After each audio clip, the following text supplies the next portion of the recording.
Beautiful, and we are live. Welcome back, everyone, to Onslaught Gaming 40K. And today, as always, we have a special guest that we've had on the show a few times, but he is absolutely, unequivocally, the best Thousand Sons player in the world, at least locally, but I like to say in the world, Mr. Mike Muzeni. And we're going to introduce him very shortly. First, we're going to get our panelists to show up.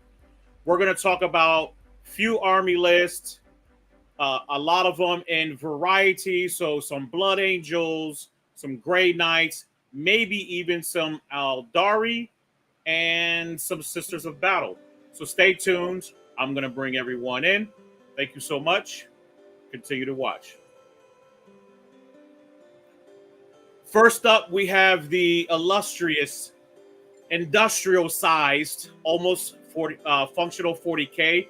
This wonderful man has his own channel on YouTube as well. He is a Space Wolf specialist, and we're going to break that down as well, or he's going to break it down.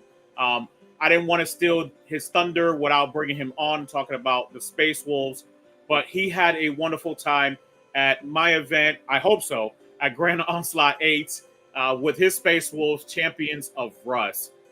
And also, we have the man with the opinions, the man with the bugs and the demons, Mr. Thomas, a local player, a local friend of mine. This individual right here is stellar.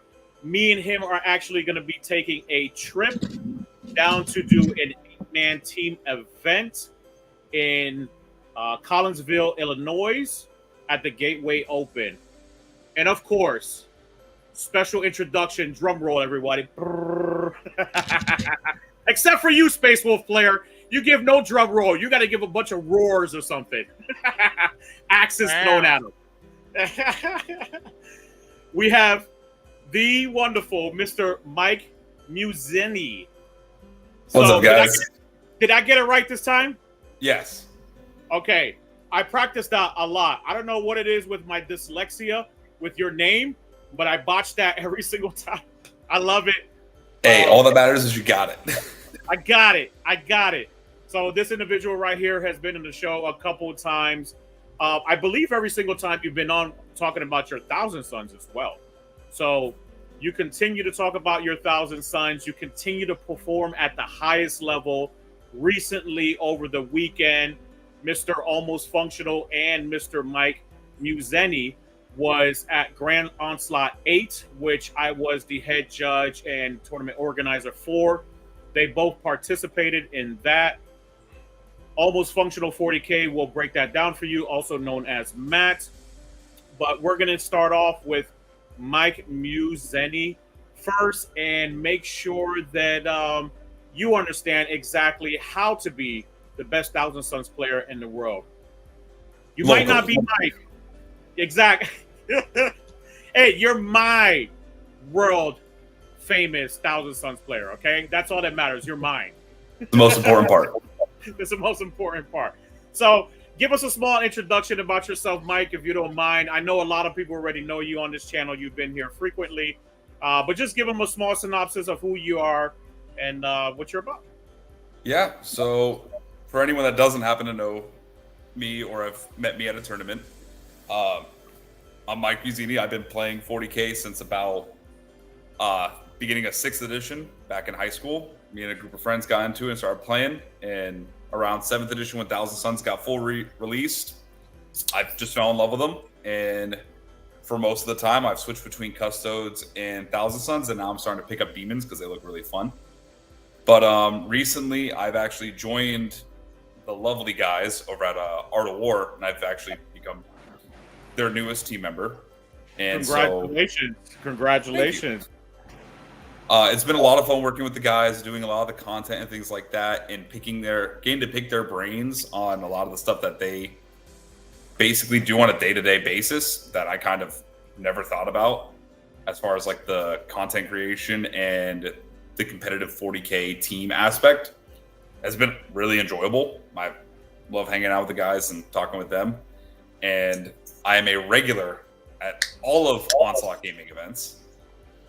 If I'm not at one, I'm probably either at a wedding or I am sick. Yeah. I try to make it a point to go to everyone. Yep. But as for the tournament, if we want to go down through the rounds, more than welcome to start with that if that's where you want to start off, Lewis. Let's introduce your army list first, if you don't mind. So let me pull that up real quick. And then you can just give us a small synopsis of, why you took a certain amount of units, things like that. And of course. I believe this one is yours. Let's see. I think I was the only Thousand Suns player at the event. Of course, it's going to show Nick. Rare now. Yeah, I got it here if you want it, Lewis, if you want me to run through it. Yeah, I'm going to bring it up right now. Run through it. Yeah, start it off a little bit. Give me a second. I can't see the small font. I know, that's why I only open one list at a time when I have to bring it onto StreamYard, because, yeah, you can't read it in the preview when you're trying to bring up the windows. But So small, so tiny. That's what she told me. All right, so you got Aramon on a disc. Yes, sir.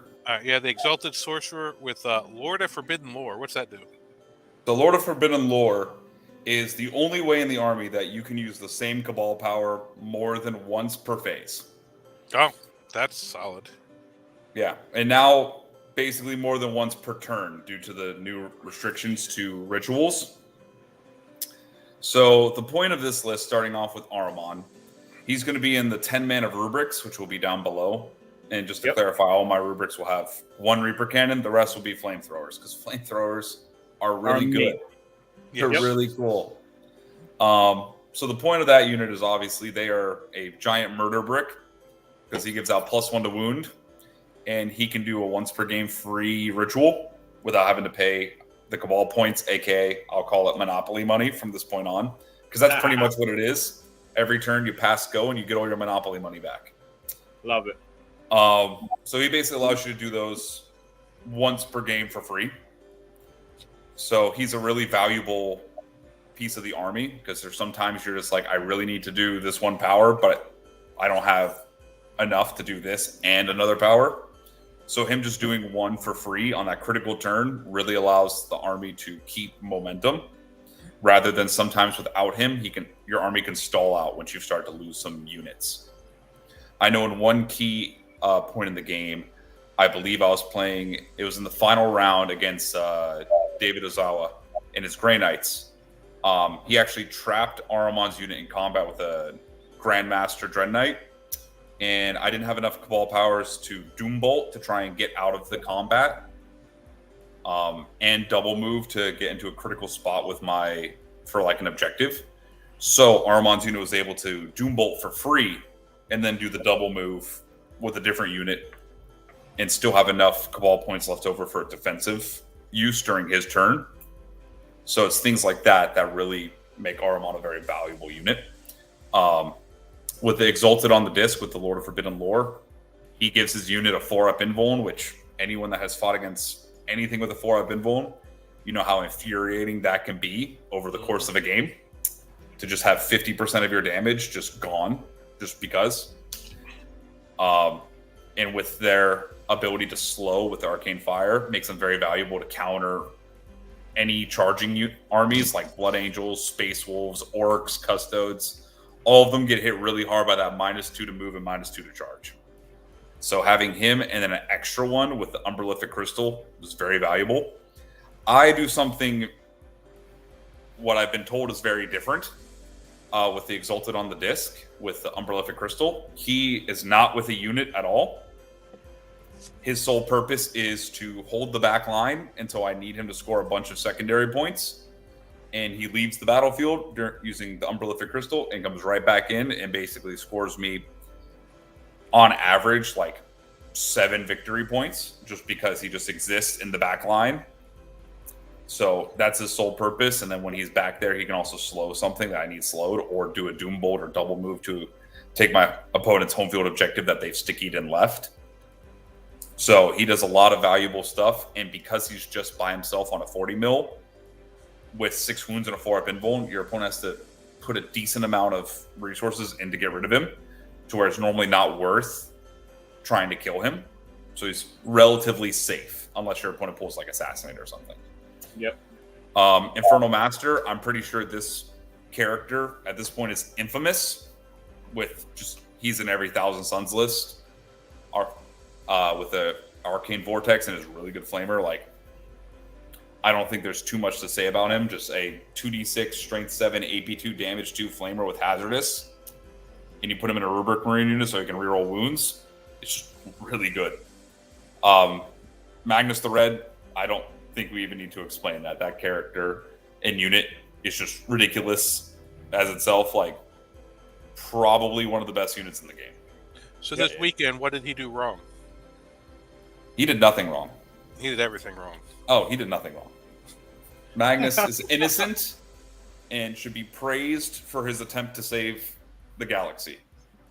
And just for the record, everyone, right? I love how the Space Wolves is teeing up the Thousand Suns player. This is hilarious. Love it. Keep going. I need all this tricks so I can beat them. Oh, there's Sounds too many. like you're making friends. So then moving down to the battle line, we just have 4 Rubric Marine units, 1 10-man, 3 5-mans. I tend to put one of the 5-mans that doesn't have a character in it in strategic, just for any other objectives or if I need a flank. And they also provide line of sight for the indirect fire stratagem. So just having them in strategic reserves coming in turn 2 and turn 3 are really helpful. There was actually a key game or key moment in round 4, playing against a very good Blood Angels player, that we had the secondary effect for the mission where basically battle line can come in a turn early from reserves. Yeah. And they came in from strategic turn 1 to clear off a unit of jump pack intercessors from an objective that they were trying to do sabotage, I believe. And so we got them off of the objective and stopped sabotage and basically denied him 7 or 8 points on primary and secondary, and then scored me 4 because it was on purge. So right there, we had a 12-point deficit just off the rip. Nice. So things like that come into play. And then the 10-mans with Armon, another 5-man with the Exalted. Did you reserve all of your rubrics? Just one. No, just the one in strategic. The 4th one is in the Rhino with the Infernal Master. Nice. Just because I like having a Rhino, and his sole purpose in life is to be in the Rhino at the start of the game when you don't need Cabal points at all.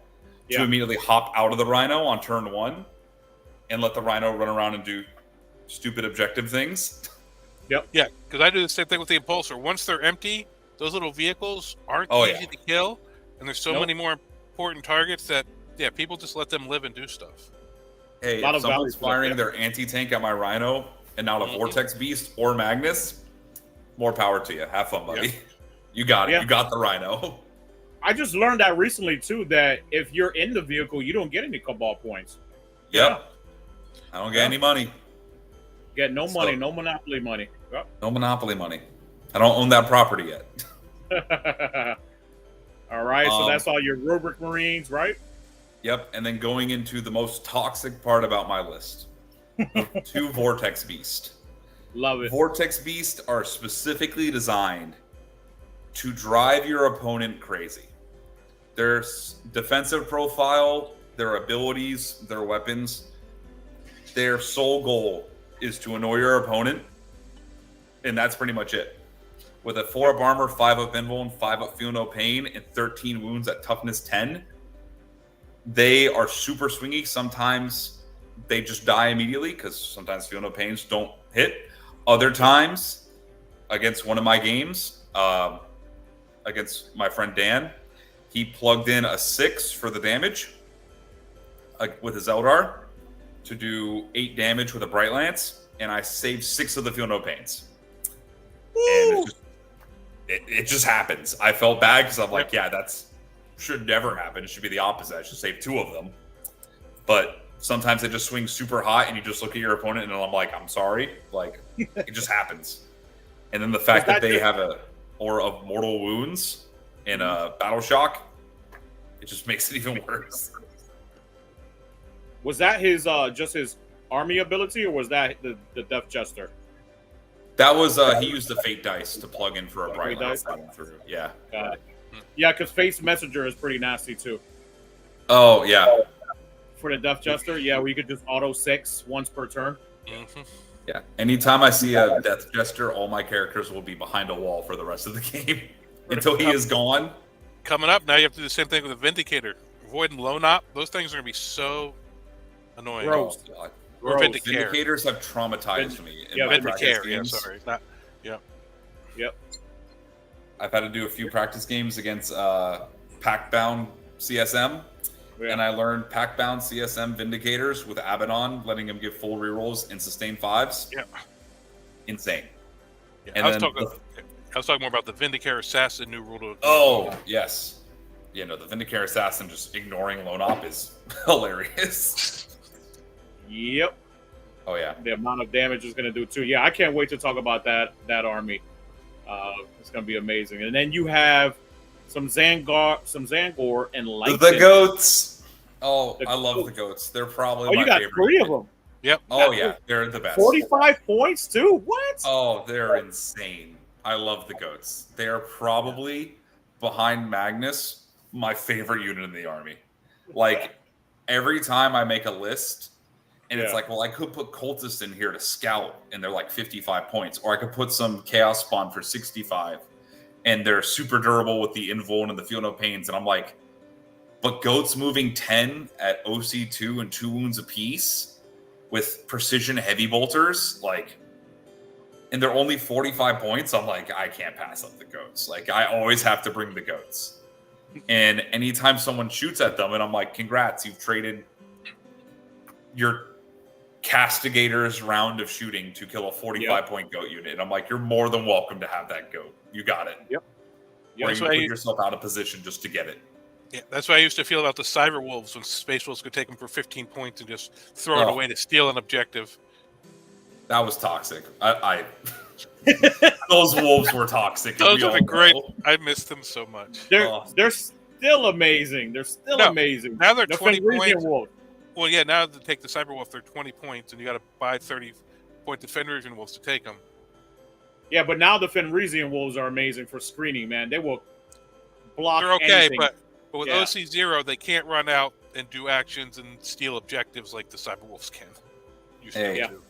They're still insane. Like, no, they're still decent. Any fast-moving, like, movement blocking unit is always good in my book. Yep. But yeah, so that's pretty much the rundown of the list. Beautiful list. Yeah, no, man. And congratulations once again. So for those of you who don't know, he ended up winning first place at Grand Onslaught 8. I'm still waiting for pending tokens to make sure that he gets that entirely. But I was there. Also, you know what? I dropped the ball with you, man, and I have to apologize.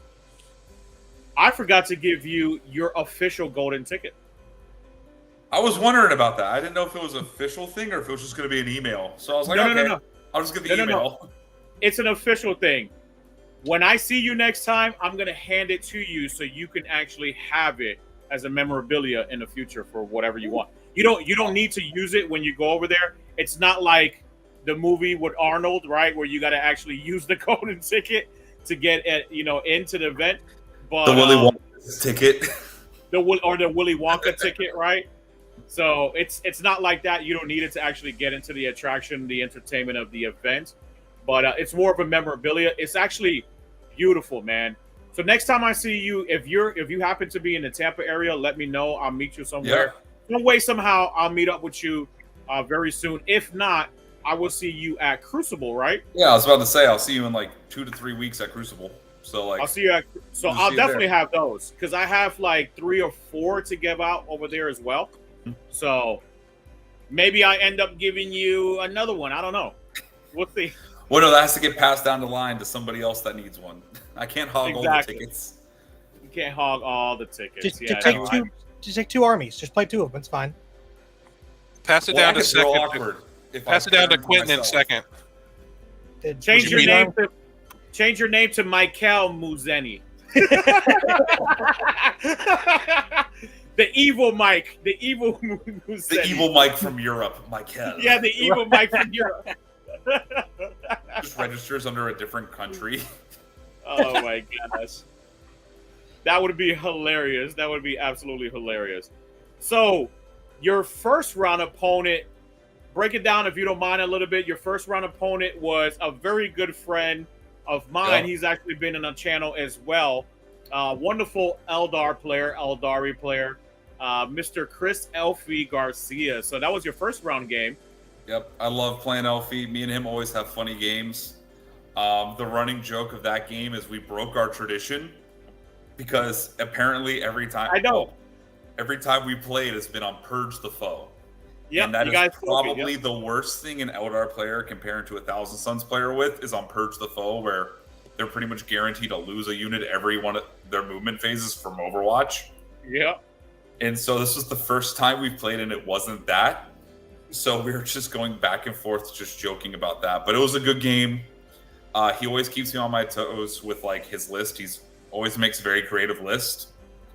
So I always enjoy playing Elfie. Me and him have a great time. We always end up laughing and joking around the entire time.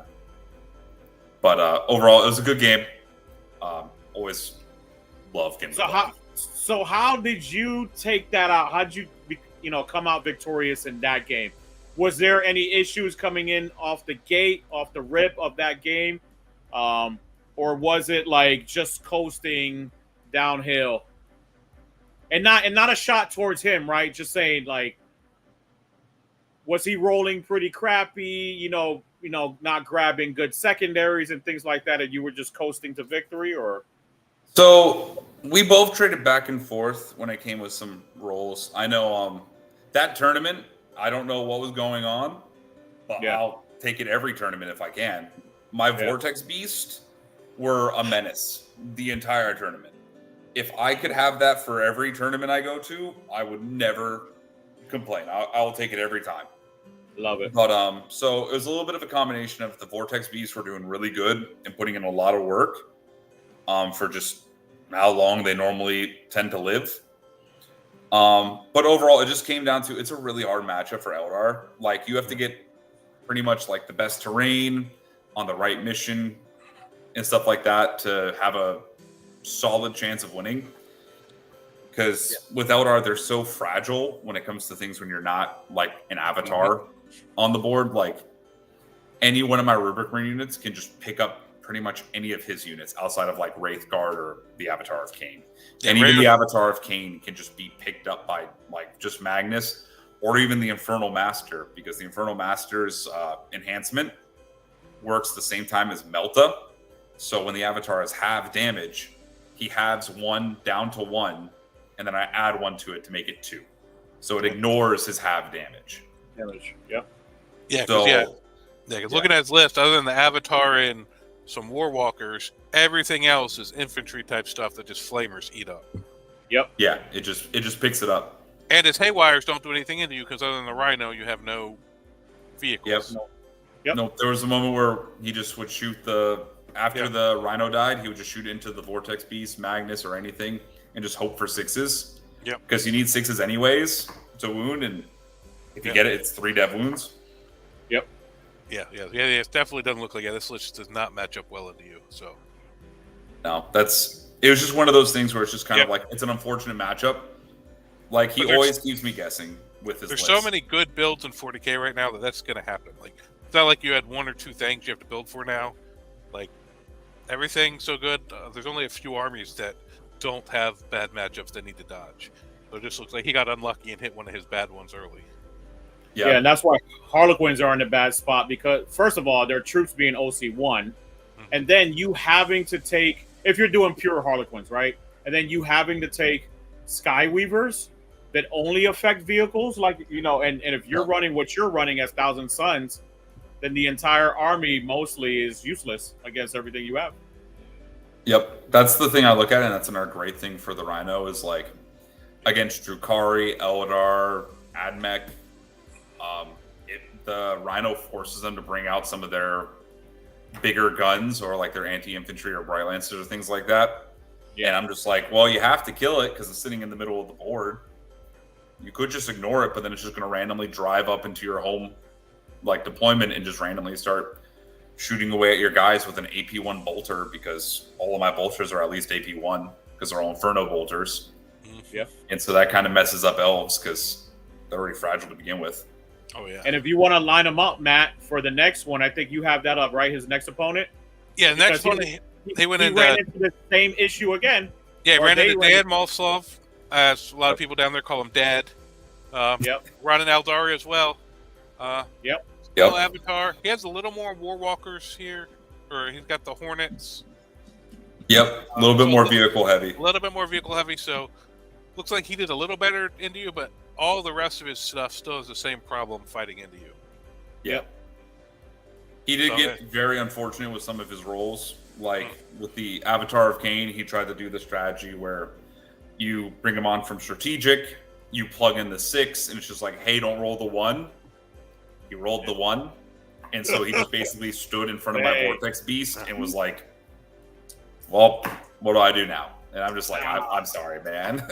Hey, my boy shit the bed, man. Hey. Well, and we talked about it earlier. Mike used his cheaty dice on his Feel No Pains against the Bright Lance. Yes. Hey, man, GW dice are great. I love GW dice. Yep. There's a reason they're so expensive, apparently. Yes. Only the 7th edition ones are amazing. Everything else prior and after are pretty crap. Yeah. So did the Hornets and the Warwalkers, did you really have to play it much different, or did it still just play it pretty much the same?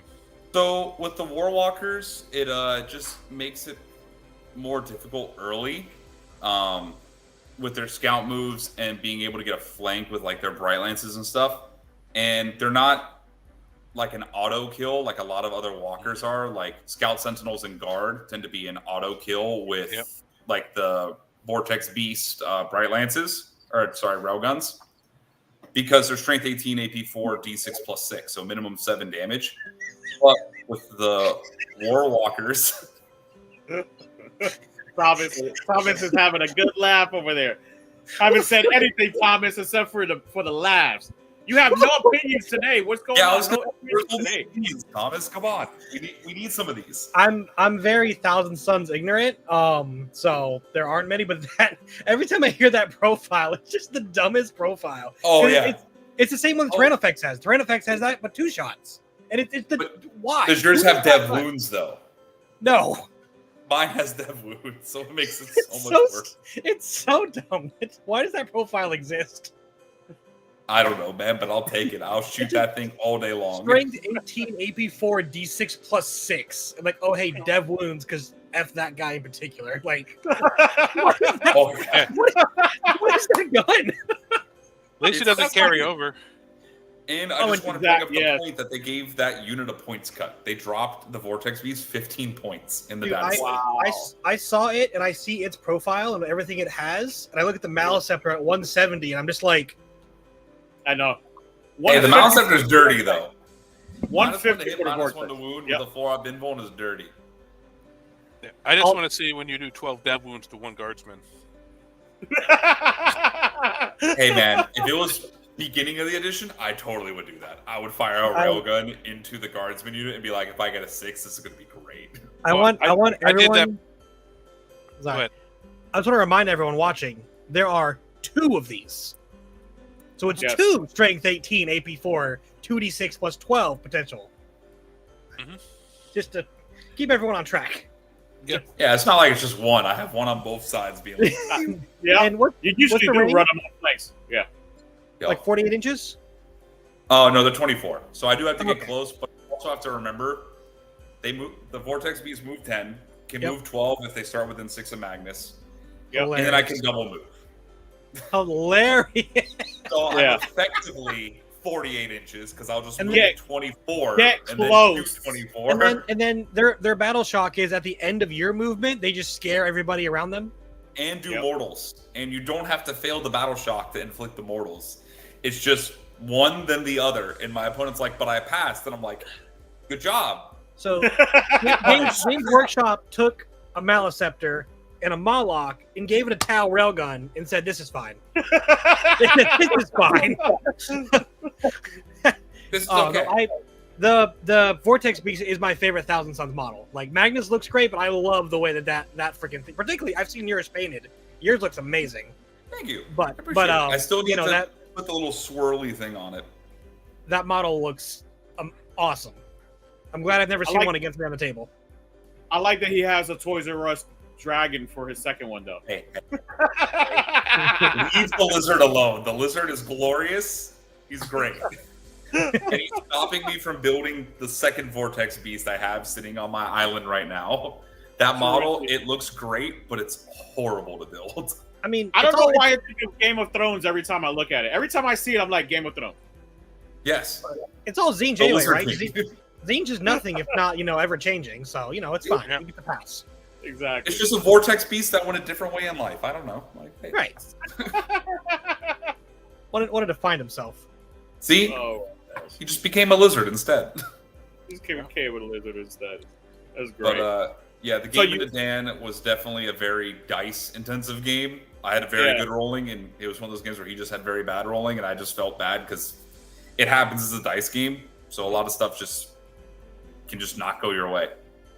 Real quick, what was the mission? You played on round 1 and round 2 into these Eldar players? C and K. I don't remember the name of the missions. Round 1 was Linchpin, Tipping Point. Yep. And then round 2 was Scorched Earth on Search and Destroy. Oh, those poor Eldar. Oh, Eldar on Scorched Earth. Oh, no. Yeah. You just stand there with a bunch of flamers saying, "I dare you to touch the objective. Yep. I dare you to do it." It's not necessarily the worst for them, for Scorched Earth, because you realistically only need to be on one objective in no man's land. Because you count your home, and you can only score for 2. So you can just throw out a model or 2 onto an objective behind terrain and make your opponent have to outposition to get to that objective to stop you from doing it. So the primary game isn't necessarily the worst for Scorched Earth. Linchpin gets a little rough because that can just very easily become a low scoring game if you can't be on any multiple midfield objectives. Yeah. So that one was a little rough for Elfie, but for Dan, Scorched Earth isn't too bad of a primary when you have a lot of fast-moving Eldar. The problem was a lot of Dan's stuff was vehicles, so he didn't have a lot of the throwaway infantry units that he could afford to just chuck out there and be like, all right, well, if you kill it, I still get my 10 on primary. Yeah. So here's the thought. Would Elfie have been a bigger problem on Scorched Earth than Dan? I think if they swapped rounds, if I played Dan round 1 and then Elfie round 2, I think they could have been very different games just due to how the missions operate. Yeah. Because Dan has a lot more fast vehicles that can gun me down. And so he's able to kind of cover those 3 objectives a little bit easier. Yep. So. And for those who don't know, Scorched Earth caps at 10 points per round. So to get to your full 50, you have to burn a couple objectives by the end of the game. Yep. So so you only have to hold your home in one middle, whereas the other missions, if you hold, which also helps for Eldar, because if you have a lot of infantry to just run around at the end of the game and just go and burn stuff, then it becomes very valuable to be like, oh, I just have a lot of small Eldar units. I'm going to go burn that objective on turn 5. Yep. Nothing I can do about it. Yeah. And people get caught off guard because of that too. So. I have a question. Same thing with Grey Knights. They just do it, and you just have to sit there and watch them do it, and you're like, well, cool. Yep. Go ahead, Thomas. The Thousand Suns indirect stratagem, how does that work with the new indirect rules? Is it excluded? Basically, the way it works is the only person that has value using it is Magnus. That's it. Everybody else can't use it anymore. Yep. Well, you can use it with other people. The only thing that cannot use it is any torrent weapons. So with the new data slate, they very rightfully so said, yeah, we nerfed indirect for a reason. You can't ignore it by having a flamethrower that doesn't need to roll to hit. Yep. So they very rightfully removed that ability, which, to be honest, I'm surprised they missed it on the first pass with that indirect change. So basically the way it works now is you can indirect using all of Magnus's guns, which is really good. For Milo specifically, it's Arm on Psychic Gun, which is basically like a precision las cannon at strength 6, AP 1 though. and the other ones are like the 2-shot pistols that are anti-infantry from the aspiring sorcerers in every rubric unit. So there's really not much to use it on outside of Magnus. And to be honest, the entire tournament, I didn't use it a single time, just because a lot of the times I was able to just get an angle just naturally due to some of the terrain layouts and deployments. And like a lot of the armies I had to face had unit sizes big enough where they couldn't successfully hide it while staying in the terrain. And they wanted to get the position to like stage, forcing them to be in the terrain, because if they went a little far back, they removed a lot of their threat range to be fully behind the obscuring. So a lot of the times I could just get the line of sight. So I didn't need to spend the 2 CP or the CP and a 6 Cabal points to do it. So, So then you ended up playing against my boy AJ.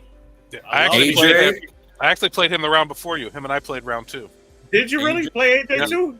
Love that dude. player. Wasn't he awesome? Very Awesome good, dude? yeah. And his list played very well into mine with all the vehicle killing he had. Yep. I do not think I could have been more afraid to fight a Death Guard player than having to fight a Death Guard player on terraforming. Yep. Oh my god. That was me and AJ scored, I think, 5 primary every turn for the entire game. Until Dude had 3 destructors, which is nuts. When I saw Death Guard, I was like, oh, I know how to fight Death Guard. But then when I looked at his list, he's got 3 Destructors and 2 Brigands. So he allied in some Chaos Knights. So he's real good at killing big stuff, which with my Land Raider and Vindicator and stuff was actually tough for me. So did he actually manage to kill any of your beasts with all that or no? Eventually, it got to the point where both beasts did die. But the problem is with all of the Thousand Suns tricks with the double reroll save, for the Psyker model, you can blank a damage. The Vortex beasts feel no pain and everything having an invuln. And still having relatively high toughness, even though contagion range will lower it by 1. It made my army very difficult to get rid of. And he did roll very poorly on his second turn with his las cannons, which worked out in my advantage. I see how it is. See, I'm rolling your dice if I ever play into you. I'm just rolling your dice. That's fine. Even game then at that point. Not me. I won't touch those cursed dice. Damn, shots fired. Well, then you're going to miss your last cannons. I don't know what to tell you. That's why I have a Redeemer. I'm like you. I don't like to roll to hit. See, exactly. It's the one thing I can agree on with the Space Wolf player. We don't want to roll to hit. No, every roll you can eliminate from the game helps. Yeah, I think that sometimes a lot of people will assume like just how different armies work. Like a lot of times, because I was told like I was rolling very hot that event, and yes, for a lot of my saves I was, but people do forget that the damage output of my army is significantly higher than most, just because I skip an entire step of shooting. I just don't roll to hit with half of my army, and the other damage dealer I have for 1 CP will reroll everything, just because Magnus is insane. So like a lot of the times it seems very much like, wow, that guy's dice spiked really high, and I'm like, I just don't have to.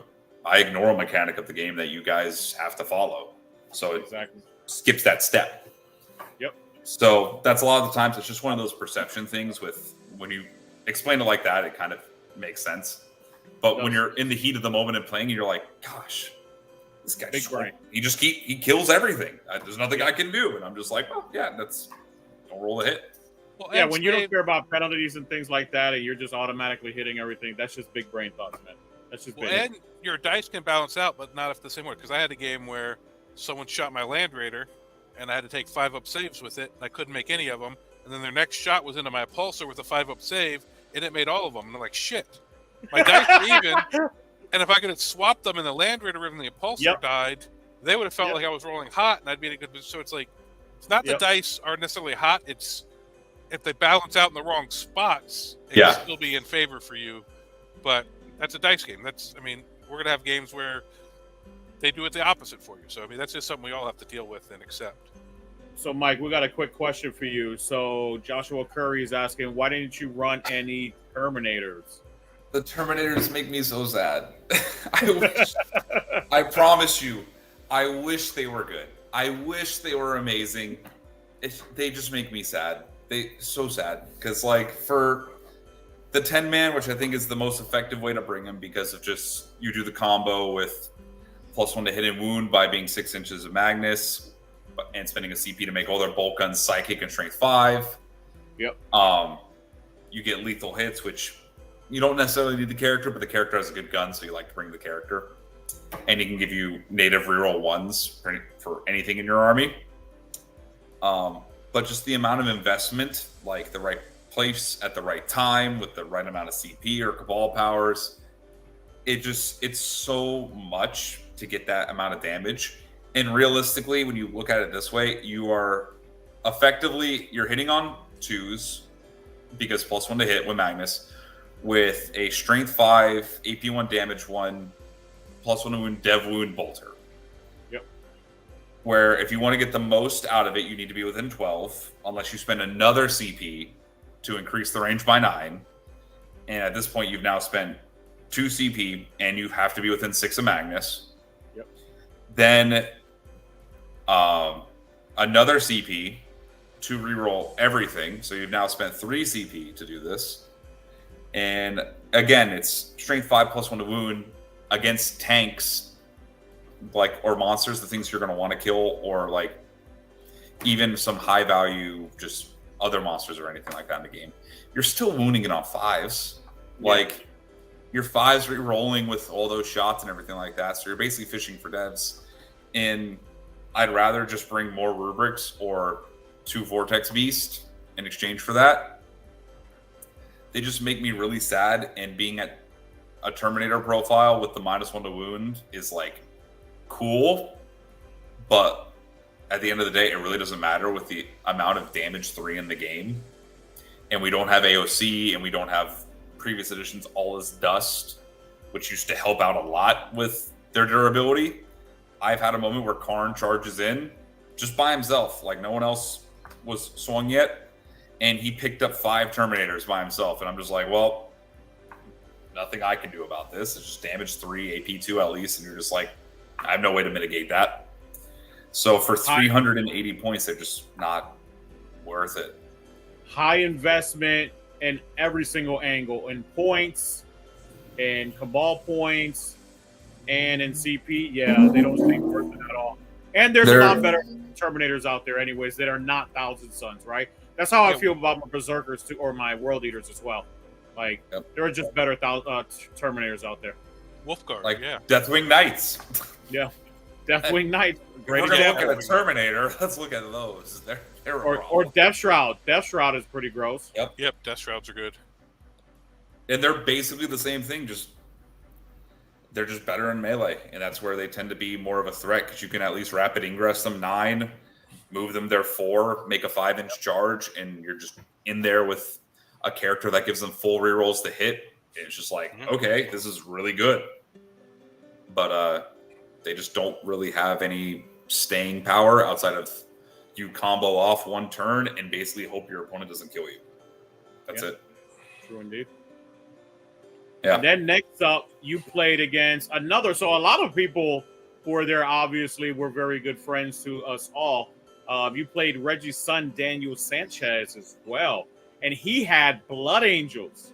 Yep. So I looking at it on paper, that can be a little bit scary for you, but because you're a specialist with your list and because you have automatic hitting, all of that charging that they do, it's just like, get screwed, bro.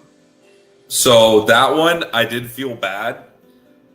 Not because of like how the game worked out or anything like that. I felt bad because it was probably the perfect storm of everything he did not want to see.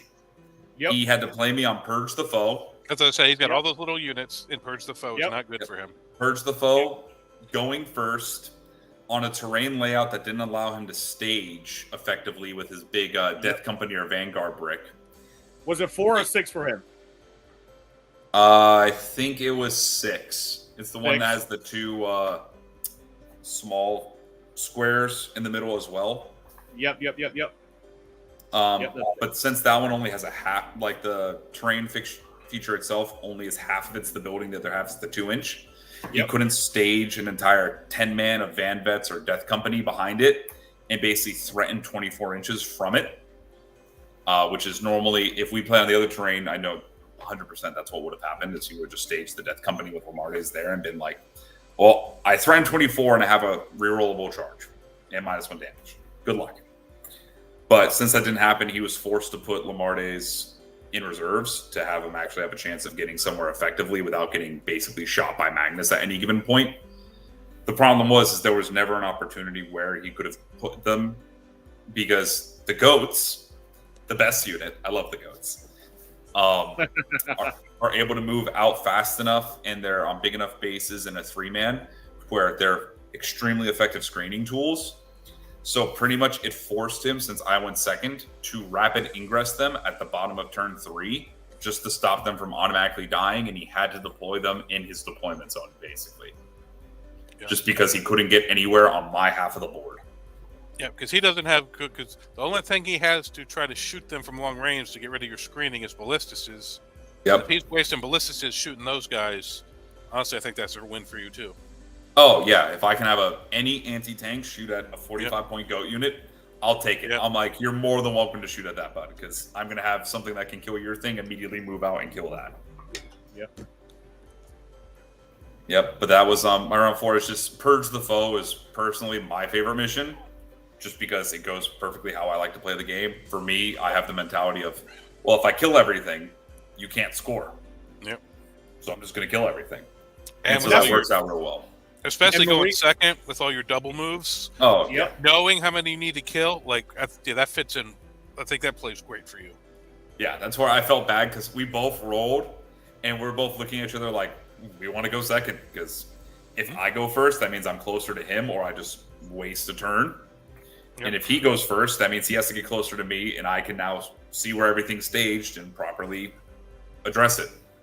Mm-hmm. Yep. And if you want to tee him up, Matt, for the last one, which is our very good friend that he played against. Oh yeah, last round you played into one of mine and Lewis's best friends, David Ozawa, with his Grey Knights.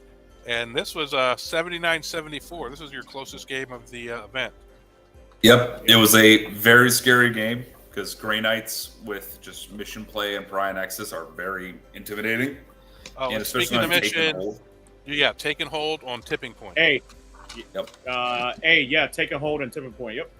Yep. And raised banner, right? Raised banners? Yeah. Raised banners, yep. So he had a bunch of battle line with the 2 strike squads and the 2 Terminator units. And Grey Knights can basically just go wherever they want at any point in the game. There's not too much you can do about it. You can screen them out from key stuff and stop them from doing the 3-inch deep strike where you can, but it's not always a guaranteed thing, just because of how big the board is. And it's a 5-man unit that can 3-inch deep strike. So there's only so much you can do. And with taking hold being 15 points a turn, and he has units that have sticky and raise the banners, he wound up raising banners on 4 out of the 5 objectives. The only one he didn't do it on is my home. Oh, wow. Yeah, I only raised, I think, 2 or 3 banners throughout the course of the game. I did my home, a side one, and the middle one. And he, thankfully, raised banners isn't a cumulative score like terraforming is. Oh, yeah. I would have been shit out of luck with that one. But it was a very close game. I think one of the things that helped me a lot was the loadout of the 4 Dread Knights he had was very favorable for me due to the fact that, Dread Knights themselves are all Psychic, and for 1 CP, I can give any of my units a 4-up Feel No Pain against Psychic, and all Psychic guns that target it have Hazardous. So with his loadout of the Psy Cannons, and instead of the Incinerator, the heavy incinerator, which is strength 6, AP 1, damage 1 with 2d6, ignore cover.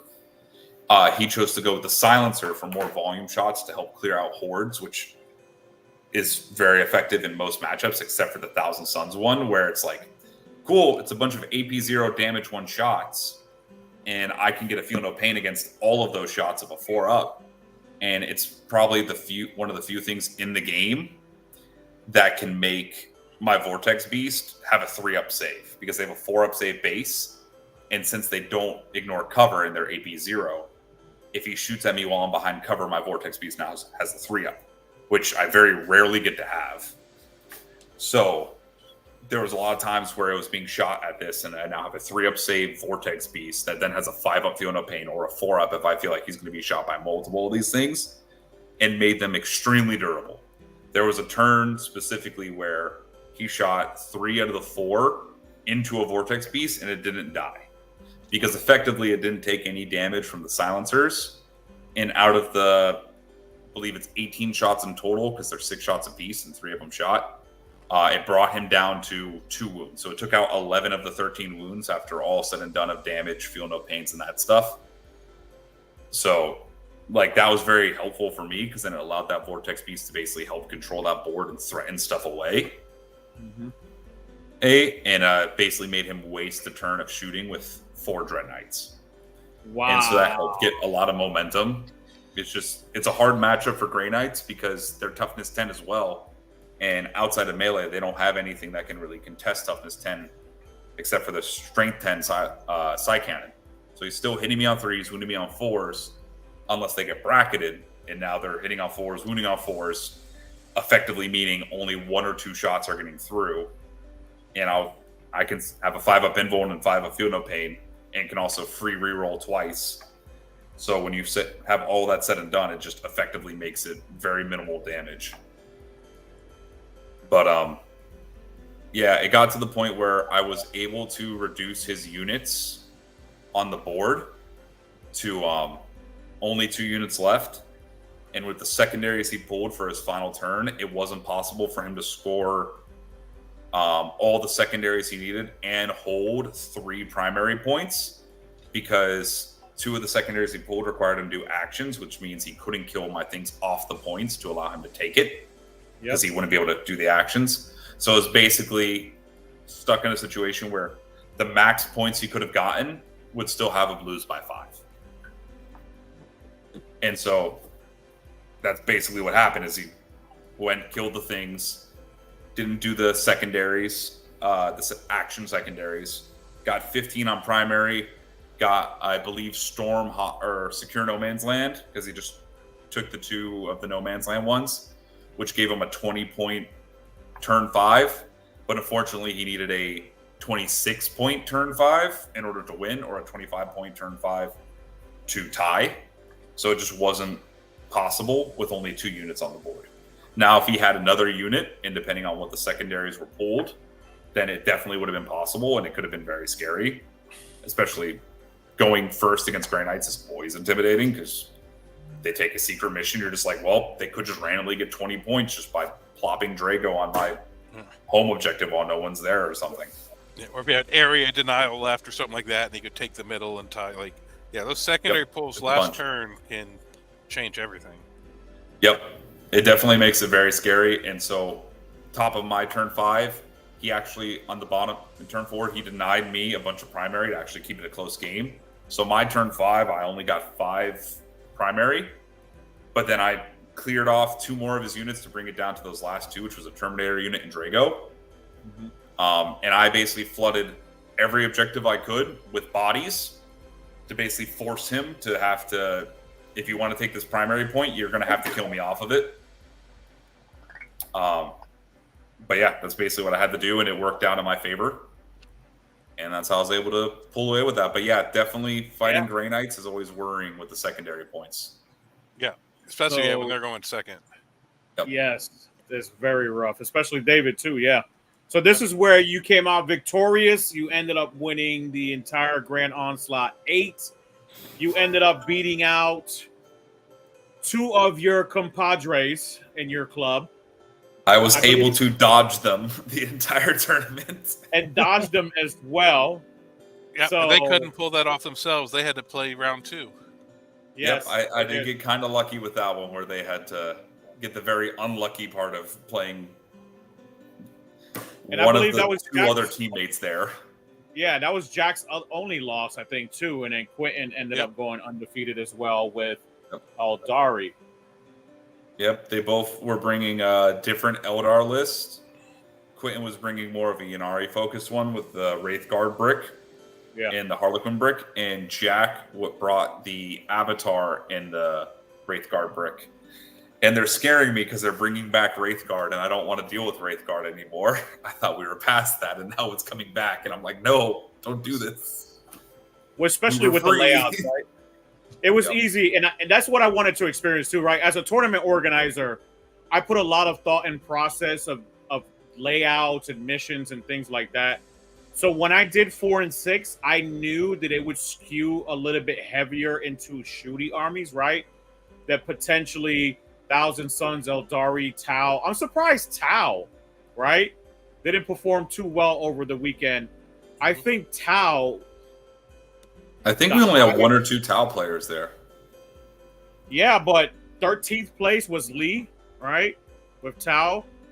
And that's about it. I mean, we had a lot of Death Guard. Necrons obviously could shoot pretty well as also.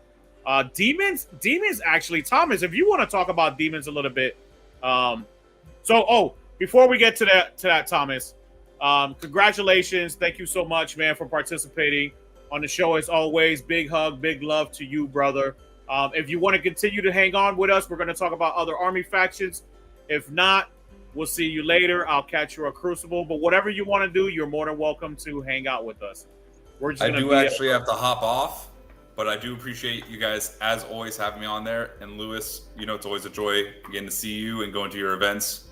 Can't wait to go to Crucible. It's actually going to be my first Crucible. I didn't go last year. Woo! Same. It'll be my first one, too.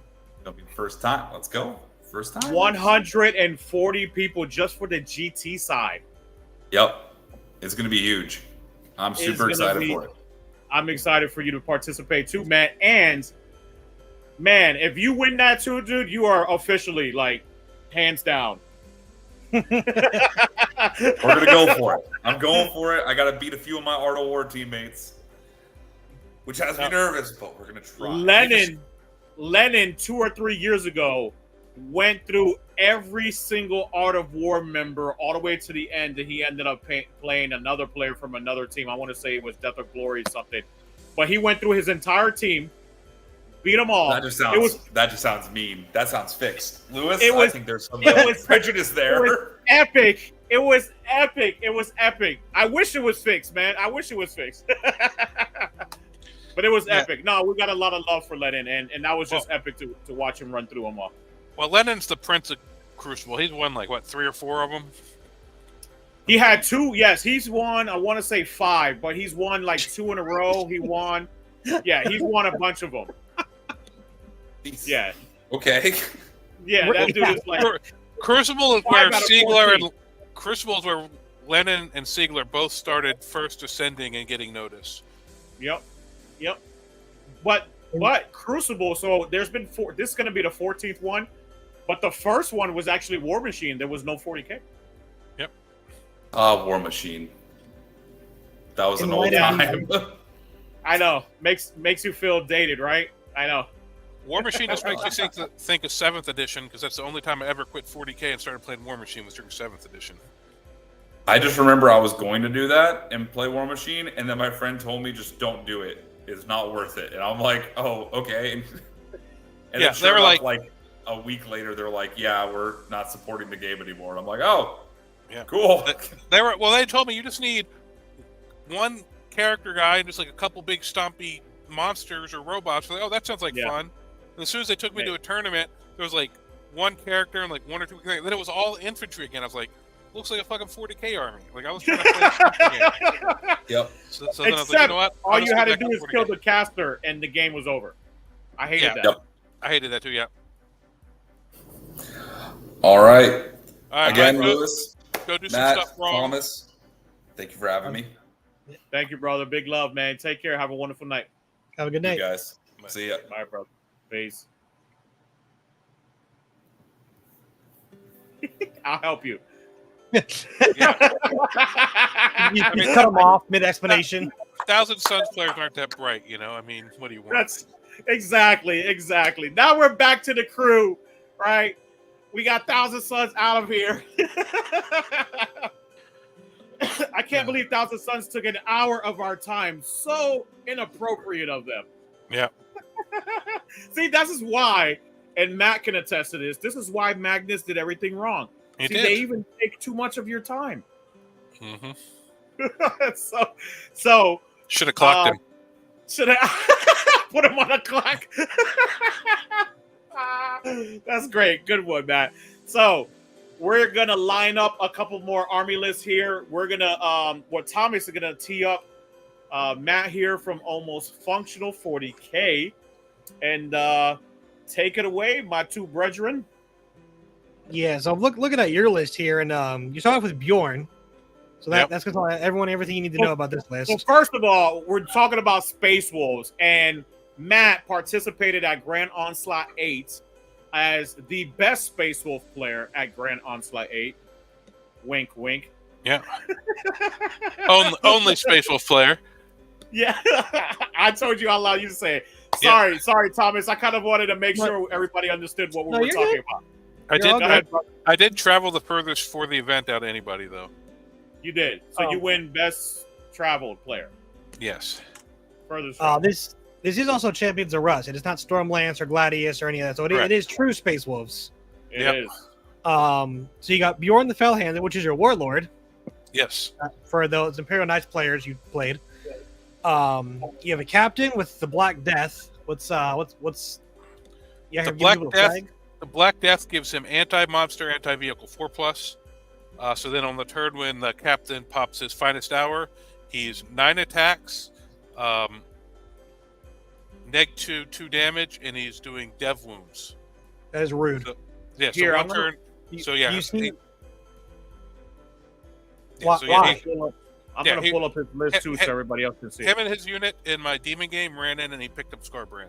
Oh, I don't doubt it. Oh my god, that's gross. But they're like a grenade because you can only do it once per game. So he pops that, kills something big, and then they die. So he's a grenade, but with the intercessors, he gets to reroll once a wound.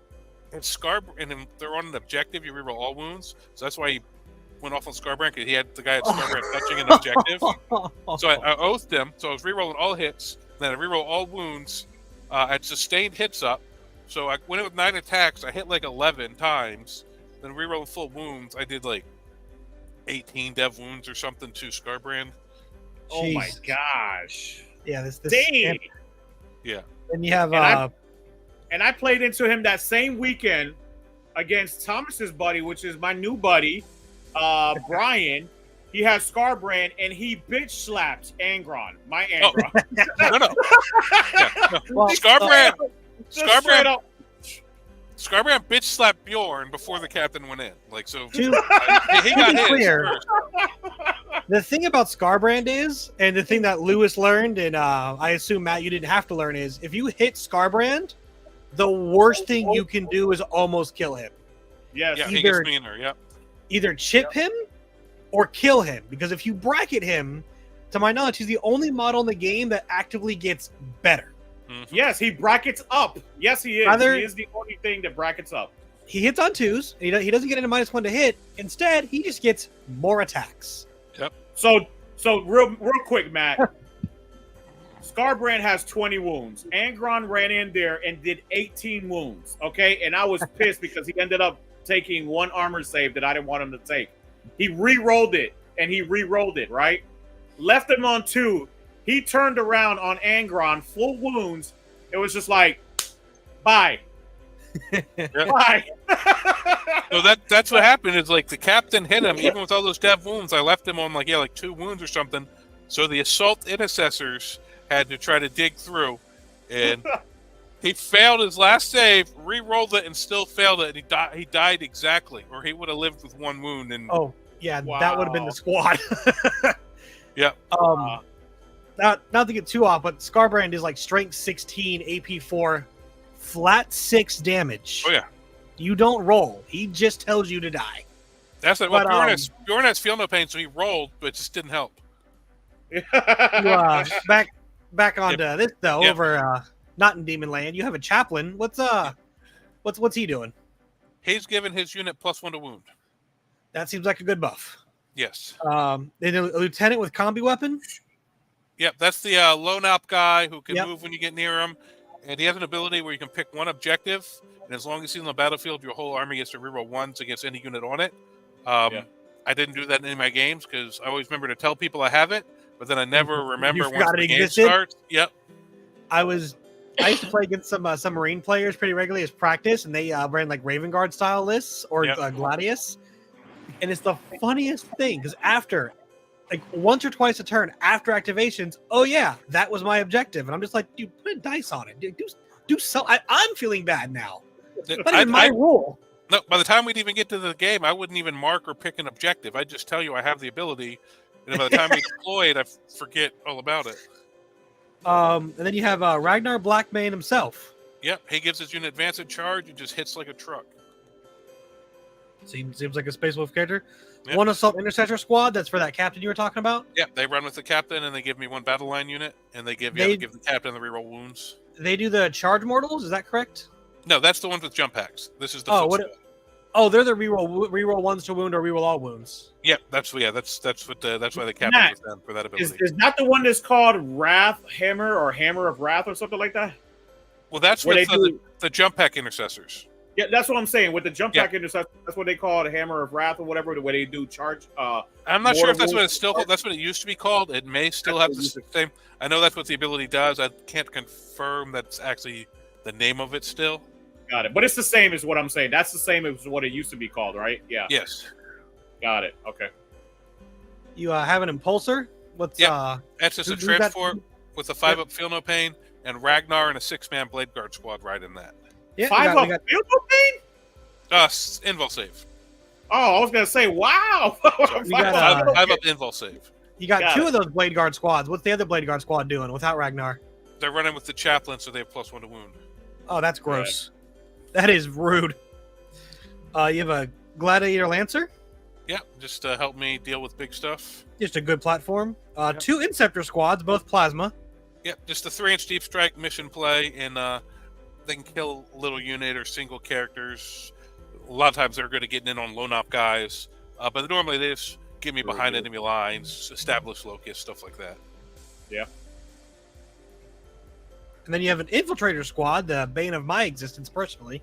Yeah, they make sure that I can always be attacker, because whenever I win the roll-off, people will be like, "You have infiltrators?" And I'm like, "Yes, the lieutenant and my infiltrator squad." They'll pick first turn, put out one of their infiltrator squads, and they'll immediately drop my infiltrators in my deployment zone on my objective to screen it out like I do every game. So I'm like, I have an infiltrator squad, but they never infiltrate. They just sit back there and on search and destroy, basically, they stop 3 or 4 secondary points from people being able to score them coming from reserve. Because you can't do behind enemy lines, you can't establish locus over here. They stop engage. They're just the last point of engage. I understand you are explaining it for the crowd, but I am getting progressively more aggravated with this squad. I hate infiltrators. I play gargoyles and lictors and teleporting demons, and these things just say no. Well, after this weekend, I'm probably putting a second squad back in. So no, you don't need. There's no take that one out. Put other Impulsor in. You don't need to. You don't need infiltrators. No one needs infiltrators. No. I hate those fucking things. They are very good. Like I'm being facetious. They are quite amazing for everything that Matt said they do. And if you are a deep strike aficionado, they are the most infuriating thing on the planet. Yep. Especially for your shadows, exactly. For your shadows and demons. Shadows, gargoyles, lictors that want a rapid ingress, just all of it's bad. Well, demons are one of the reasons they're coming back in, because when I played the demons, I was able to rapid ingress a bloodthirster, jump up, find a hole to charge the Land Raider, and picked it up. If I'd have screened a little better or had a second infiltrator squad, because I killed all this big stuff, but once the Land Raider was dead, I just didn't have the amount of shots to kill all the little bloodletters and stuff. You have a Land Raider Redeemer that you've mentioned a few times. What's that seemed pretty important to your list. What's it doing? Well, it is good just for threatening midboard. Its Overwatch is one of the best in the game with those Redeemer flamethrowers. It's hard to kill, and the Captain's unit and the Chaplain's unit both sit inside it. And it can move 12 inches, and then they can get out and charge out of it. So basically, they can move 15 inches, get out, and still charge. So it's just great for my combat threat range. It has assault ramp? It has assault ramp, yep. That is gross. And who goes in there? The Chaplain unit and the Captain's unit. Oh, okay. So it has a 12 capacity? 14. Jeez, yeah, holy crap. Good for it. And then you have just one Vindicator, the humble Vindicator. Yeah, I love the Vindicator. Like, it did well from beginning edition, but it was very lackluster for me this weekend. It is one of the things I'm considering dropping. There's a couple things I'm probably going to rework on the list, but it just the D6 damage, the random amount of shots, it significantly underperformed most games this weekend. Yeah, its claim to fame is that it can shoot into combat even with blasts, right? Yep, that's nice, and it's a 2-up save, 11 T11, 11 wounds, so it's not easy to kill.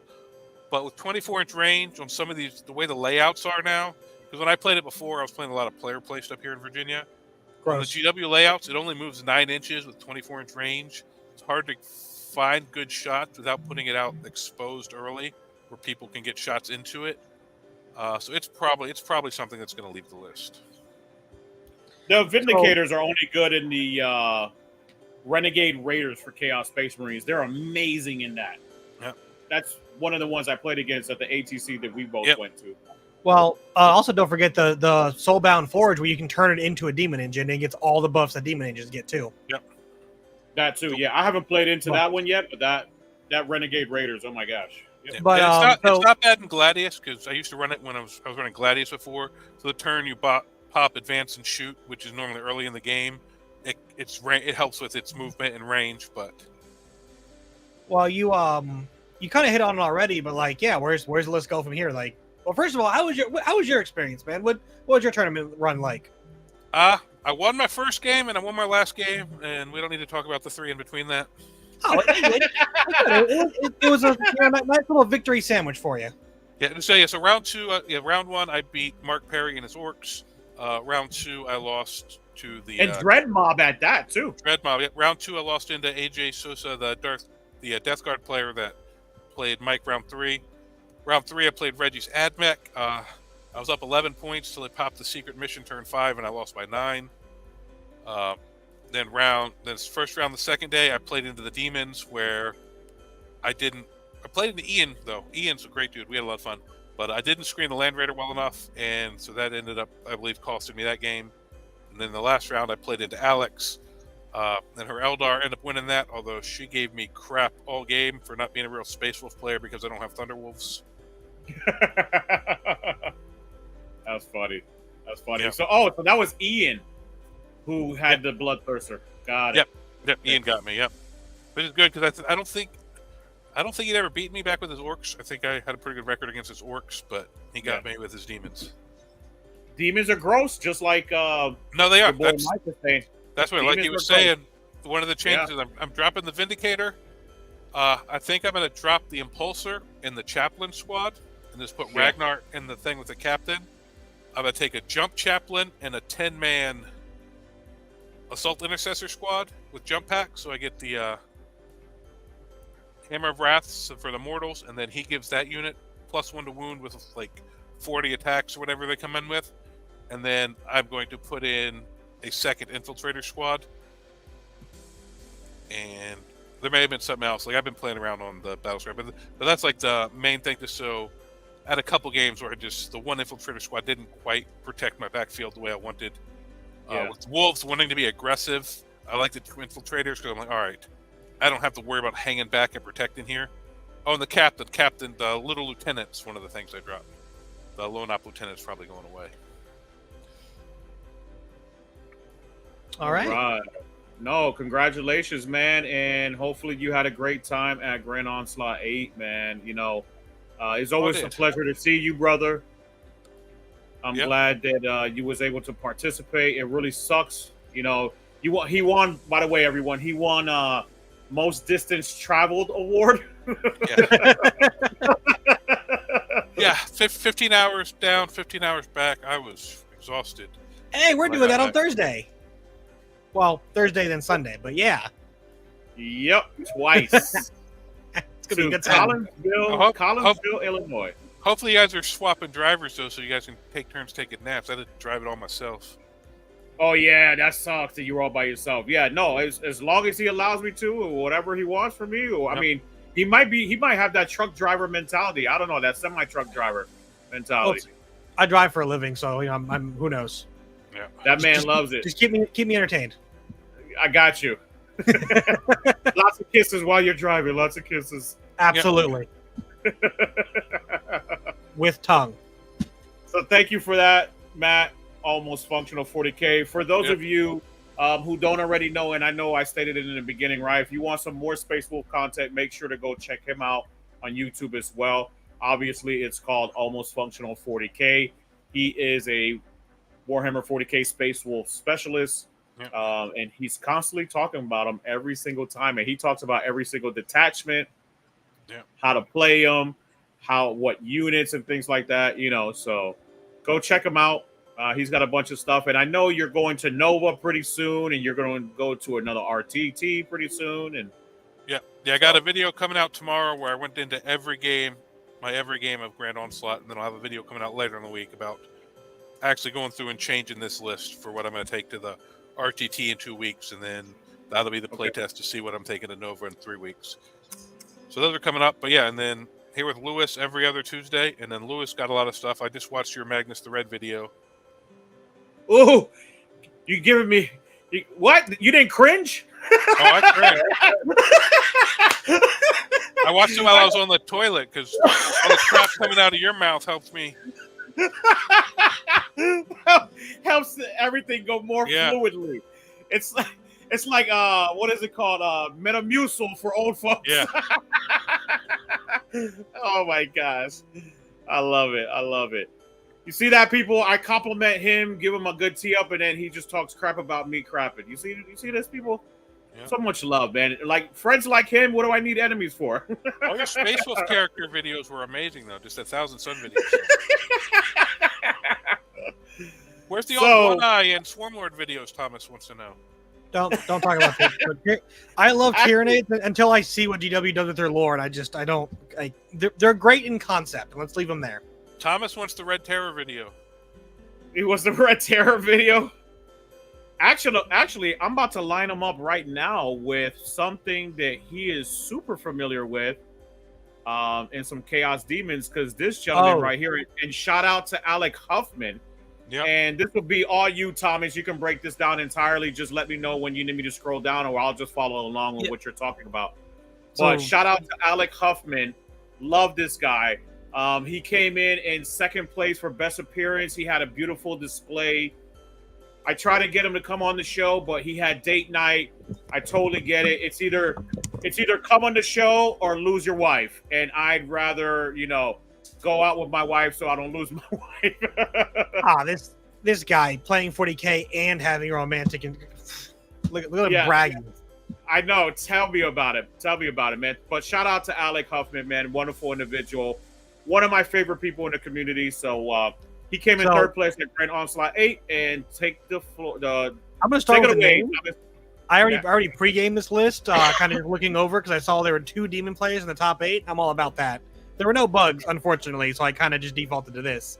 The name of this list is, while I don't know how many years on this earth I got left, I'm going to get real weird with it. Frank Reynolds, Avatar, Slanesh, and Nurgle. Not much of a Nurgle fan, but hey, man, get weird with it. So, it's the index. That's all I have. They have Be'lakor, which I think is still pretty good. I think it's a great tech choice, especially for if the event does have shooting favored terrain, Mr. T.O. Be'lakor is a good kind of staging unit to keep you safe with his no shoot me with outside of 18 aura. He has a great unclean one, a keeper of secrets, and Shalaxi Hellbane, which in the great unclean one has the endless gift, which basically means if you're not, I don't even know what kills that. I'm gonna be real with you. I've seen so many things go into that and just bounce. It isn't. The endless gift gives I believe a T12 18 wound 4-up invuln character a 4-up feel no pain on top of that. So good luck. Keeper of Secrets, they're just super annoying. They're T10 18 wounds 4-up invuln 5-up feel no pain -1 to hit all the time. They just are way tougher than they look. Shalaxi, yeah, I know. I play you all the time. I know. I know demons all too well. Don't talk to me. He flips every keeper the first time he touches them. This guy comes in with T11 knob and is like, yoink. Strength 11, but yes. And I'm T10. It's rude. Yes. But Shalaxi is great because she just says, hey, if you are a character keyword, monster keyword, or vehicle keyword model, goodbye. She just lifts it off the table. and she also is a 4-up invul and 5-up final pain T10 20 wound model. Not -1 to hit, but her and Bellicor do have the 6-inch aura of bring other demons of Shadows of Chaos, which Shalaxi is Slanesh specific, which in this list is just herself, which she can't key off of, but the Keeper, a unit of Fiends, and 3 units of Seekers. So Bellicor can bring in any demon unit. His is all keyword tied. Past that, we have 2x10 Plague Bearers, just really weirdly good, durable battle line. Like, they're not going to do much but stand around and exist, but as we've talked about many times in this episode, having Zangors or, infiltrators, things that can just go and stand in a spot and say, please don't be here, has a use. Also, they're OC2, so that's great in and of itself. Yep. Then you have a unit of 6 Fiends, which is hilarious. These guys are super funny, durable. Like, they're T5, 3 wounds each, 5-up invuln, and they have a 6-inch aura of non-vehicle, non-monster units, or just -1 to hit. Not -1 to hit them, just -1 to hit, period. And they're super fast. Like, all of Slanesh, the Keepers move 14. Like, one Keeper in Shalaxi moves 14. These things move 12. The Seekers move 14. And the Seekers scout 9. And he has 15 of them, 3x5. Right. Now, the Fiends and the Seekers do next to nothing when they get in the melee. Like, it's just a handful of strength 5, AP 1 or 0, 1 damage attacks. And the Fiends have like a 1 extra attack, dev wound, tail attack or something. So it's not like, it'll mess up, Cultists or maybe Eldar, but like, it's not going to kill a 5-man Intercessor squad. But then you look back up and you see that he has Bellicor, Shalaxi, a Keeper. They're going to kill a lot of things. Yeah, this just looks like a, Slanesh and Nurgle focused, just kind of stuff style list with Demon's ability to teleport around, kind of like a, Grey Knight's Light Army. And just how fast and weirdly durable this is. Like, nothing in here, like, the Seekers die decently easy, but like, they're T4, 2 wounds, and a 5-up invuln anyway, so like, maybe they don't die. And yeah, I think it's coming in third with this list. He really knows what he's doing, because I could not even begin to formulate a game plan. Like, the Great Unclean One and maybe one other unit holds his natural expansion objective, and Bellicor keeps things safe, outside of 18 of shooting, and then Shalaxi and the Keeper just run on in and start causing havoc for 2 or 3 turns, and then Bellicor and maybe the Fiends follow up. Like, I don't. And then by turn 5, you just see where the cards landed. But yeah, no, he does have an interesting list, though. Obviously, it's a lot more different than what you played and what Brian plays too, because he plays Corn Demons. But I can assume. Go ahead, brother. Go ahead. Oh, he does have, just from the characters in the battle line, that is 40 OC in the list. Because the battle line are 2 units of 20. I'm sorry, it's 60 OC. Because the battle lines are 2 units of 20, or 10 Plague Bearers each. And then every single Greater Demon is 5 OC. So those Plague Bearers are, like I said, 20, and then Shalaxi's 5, Keeper's 5, Great Unclean One's 5, and Bellicor's 5. And I don't know if it's the Great Unclean One or Rodigus that, I think the Great Unclean One minuses 1 toughness from things that are near it. And Rodigus halves their movement speed. But, yeah, no, that it's just a ton of primary scoring, tougher than you think it's going to be to deal with bodies, and then super fast chaff in the Fiends and the Seekers to score all your points. Like, going back and looking at his scored games, he had a 100-point game, 81-point game, a 55-point loss, and then an 86 and a 96. Like, he did well for himself. Mm-hmm. Really well. He's a really good player, too, yeah. And a great guy. Good hobbyist. Yeah, amazing hobbyist. Yeah, he's an all-around incredible individual. Absolutely, Matt. Absolutely. And then Matt's going to take it away. Matt, check out my message. D or N? Do D last. So all right. So then take it away right now, brother. That's all you. You got the list up, or give you a second? I got it up. Yep, I'm ready. I got it up. All right, so we got next. We got Nick Hurting. Never heard of that guy. Running Sons of Sanguinius, so it's Blood Angels. He's got a chaplain, a foot chaplain with a jump pack, Lamarties, and the Sanguinar. That's his characters. Got one Rhino, 1, 2, 3 Assault Intercessor squads with jump pack, 2 Ball Predators, 2 5-man Death Company on foot with Power Fists, 10-man, 2 10-man Death Companies with jump packs, 2 Scout squads, and then a Calidus.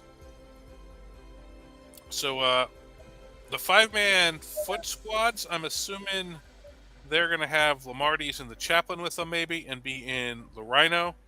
Yep. If the Rhino can hold 12. I haven't run a Rhino in so long, I don't remember. It does. Then, it does. It holds and then 12. and the Jump Chaplain's going to be running with one of the 10-man Death Company Marines, I'm assuming. Yep. And then, what else is there? Then Sanguinar is going to be... Sanguinar, that's the one that comes in from reserve, right? And like basically rogue interventions from reserve. Even on turn 1, that sucker is nasty. Once per game though. It's once per game, and it's a special ability that allows it to come in once a charging unit has charged. And he has fight first, I believe, right? I believe so. Yeah. I don't want to lie to the people. Yeah.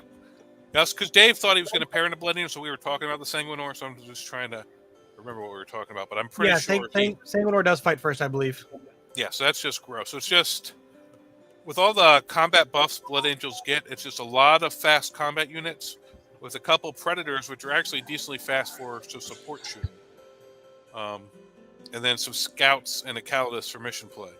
And the Calidus, on his go turn, he can drop her in near all his stuff to give whoever he's going into, make them spend the extra CP on their defensive buffs. Yep. And they also have a lot of +2 strength for their entire army, and the ability to either once or twice +1 to wound as well. Yep. So they're like, even see like I'm trying to prepare for this weekend and thinking about my World Eaters, and I have a Lord of Skull in it. And I'm like, even Blood Angels still wound me on freaking 4s, bro, at toughness 13. Yep. And it's funny because he was 2-0 against Imperial Knights, 1-0 against Chaos Knights. Then he beat Death Guard, AJ Sosa, this list we talked about earlier that I played against, and what's his name? Mike played against. His only loss was round 3 into Tau, which on these layouts, Tau is tough for combat armies. It is. He does have fight first, officially confirmed, by the way. Yes, the same one. And his loss was 68-64. His only loss was by 4 points. Wow. Dang. Shout out to our dude, man. We love this guy. He's actually one of the he's one of the original guys on this show actually before. Dang, man. You know. Yeah, he got a new job. His work schedule changed, so he's not available Tuesday nights anymore, but that's the only reason he's not on the show anymore. Exactly. Well, we got somebody better. Thomas. Not his replacement. Okay, just to confirm that. You had to backtrack that a little bit. You're like, oh, let me walk it back a second. Well, I wanted it to sound like it was a replacement. Yeah, Lois and I were like, man, Nick's prettier than us. Who can we get that's just as ugly as us? And so then we went Exactly. Well, I mean, the ginger, man. He is a ginger, bro. So, you know, ladies do love gingers. Just saying. And you've never seen me and Thomas in the same place at the same time, so we could be the same person. We don't know. Exactly. That's why he couldn't come this weekend, because we can't be seen in the same spot. No Imperium armies over here. Absolutely not. Yeah, you're my evil side. I appreciate that breakdown, brother. So, Thomas, you want to take the last one, or you want to take the last one, Matt, with our bestest friend in David Ozawa? Yeah, and this is the list that was playing top table against Mike round 5. That's right. Of the event. They were both 4-0. So this was 4-0. Its only loss was to the Thousand Suns that won the event by 5 points. And You dude can just take came it back from playing what, like three? He played like 3 games, maybe 6 games. Yeah, David was went doing- past Grey Knights a few times a couple of years ago, but he's gotten married, got a kid now. They moved a little Yeah. further away from all the local stores, so he doesn't play as much as he used to. But one of my favorite people, still a very good player. But yeah, he was running Grey Knights with the Teleport Strike Force. So he had 3 Brotherhood Librarians. These are mainly in there for 3 of them. damage from Vortex. Yeah, So he listened to me. He listened to me because he only had previously either 1 or 2, and I told him to add those extra librarians. I've done the same thing because that honestly, this is his best anti-big stuff in his It is. list with outside of combat with the Dread Knights. Yes. That's one of the things he's never problem before with his list. He's got the Grandmaster Nemesis Dread Knight, which the sigil. So if you first time someone, well, not the first time, but once per game, when someone tries to shoot it, he can pick up and come back down the same just immediately. So Yes. that's an amazing enhancement. Like I hate that thing so much playing against. Yeah, one of the best enhancements in the game, I think, too. Yeah. Yeah, and then Kaldor has one of the most annoying abilities as well. His unit, one turn when they come in from Deep Strike, they can make a charge with plus 3 inches. So basically a 6-inch charge out of Deep Strike with Drago and some Terminators. I hate that model. Yep. I still have PTSD of that model. When Yep. me and David played a game in a tournament, and I ran into him with Bjorn and a Wolf Dreadnought, and Drago had a 2+ invulnerable save back then that was re-rollable as well. Did 0 fucking wounds. 0 wounds. With Bjorn and a Wolf and Dreadnought. Yeah, I still have PTSD. I played Imperial Knights into him one time, and I picked him up with the I picked him up in Overwatch from an Imperial Knight back in like I don't know 6th edition or so, a long time ago. It was funny. But anyway, then he's got 2 5-man Terminator squads. He's got 2 5-man strike squads, and then he's got 3 regular Dread Knights. So Grey Knights are just a very technical army that can pick up 3 units a turn and bring them back down. If they pick them up at the end of your turn and bring them back down, the sigil lets them warp the Grandmaster around once per game. So basically, they're just super mobile because they can pick up and come back anywhere else on the board. Yep. So they just very, very tricky. They're not as high damage as they used to be, but even if strike squads have 2-up saves, so they are like they're not hard to kill, but they're not easy to kill. So they're very technical. If you just have to keep moving, like if you let them catch you, this army can get wrecked. So it performs well in the hands of really, really good players, which obviously the way David played it this weekend shows that he is, but in the hands of someone who doesn't know what they're doing, this army just gets wrecked. It does get wrecked quickly. Absolutely. Yep. They're very fragile. They're very fragile. Those Dread Knights can die very quickly depending on what you hit them, and especially if he's not rolling his 4-ups, right? So. Oh, yeah. And they got the strat Mr. Demo, so if you move within 9 inches of one of his units, he can put that back into reserve, then pick up 3. So he could possibly bring 4 units back in on your turn. Yep, beat me up, Scotty. Yep, he does that. His entire army does that. I hate it sometimes when I play against him. Yep, it's so hard. So playing against Grey Knights is just very challenging, right? To predict what he's going to end up doing, and where he's going to be on the board at all times. You can't move up to charge 1 unit because it'll disappear. You basically have to position your unit between 2 units and make him choose which one he's going to save. Like, and that's not easy to do all the time. Yeah, no, you're right. I usually, you know what? I've played them so many times just like yourself. I just abandoned the entire concept of chasing him around.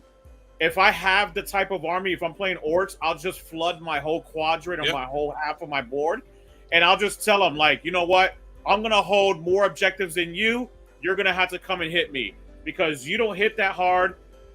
So we're going to have to fight in the middle at some point in time. Nope. Great. As much as I used to play David, there was a reason I never built a list without at least 1 infiltrator, and most of the time I have 2. I've built lists with 3 in it before. Especially with him. Yeah, no, that's a good idea because I think you're absolutely right. Adding another infiltrator in your Space Wolf list because of demons and because of Grey Knights. And after playing Reggie, Admech coming up and down. Oh, and Admech too. That's right. Yeah. The Death Shrouds managed to drop in behind me in the one game. He deep struck him in. Just having 2 units, just by basically, hey, this half of the board, because 1 unit can only screen 1/4. But if you have 2, I'm just like, hey, You got to come through my wolves to get to this half of the table, even if you've got 3-inch deep strikes. As someone who runs in scepters, I know how valuable the 3-inch deep strike is. I haven't played against anybody else running infiltrators in so long. When it just changes your whole game plan. No, when I can just 3-inch drop and auto get locusts or anything like that. Yeah. So just taking that away from other people, I find is very, very big. I agree. No, I agree. Thank you guys for all the breakdowns, man.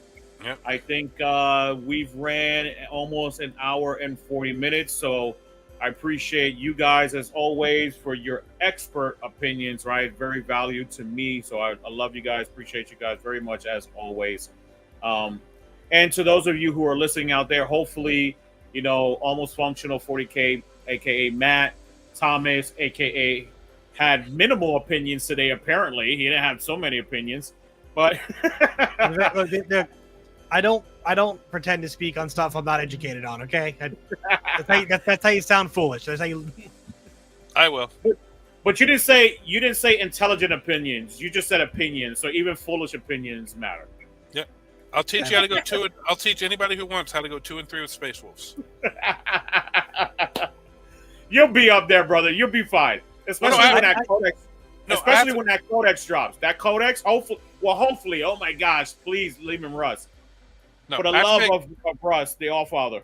I have to make at least one mistake a game, because if I win all my games, I'm actually playing functional. I have to be like, oh, I was almost functional, but I made this mistake.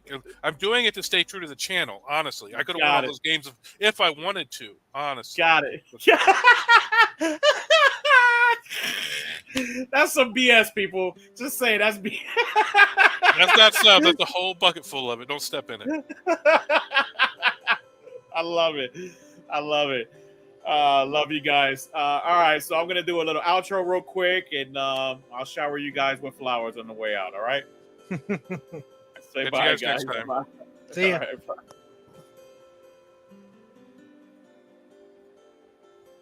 All right, as always, thank you so much to the wonderful hosts that I have on the show with me. I absolutely love those guys.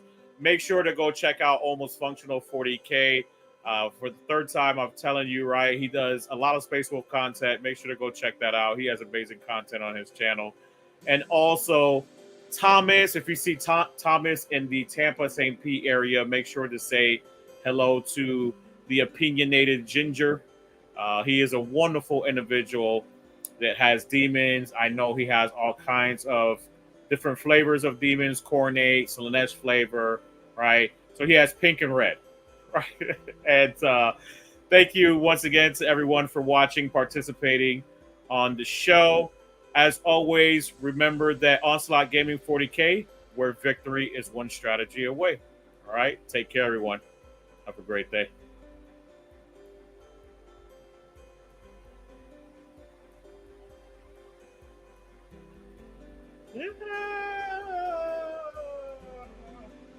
Craziness.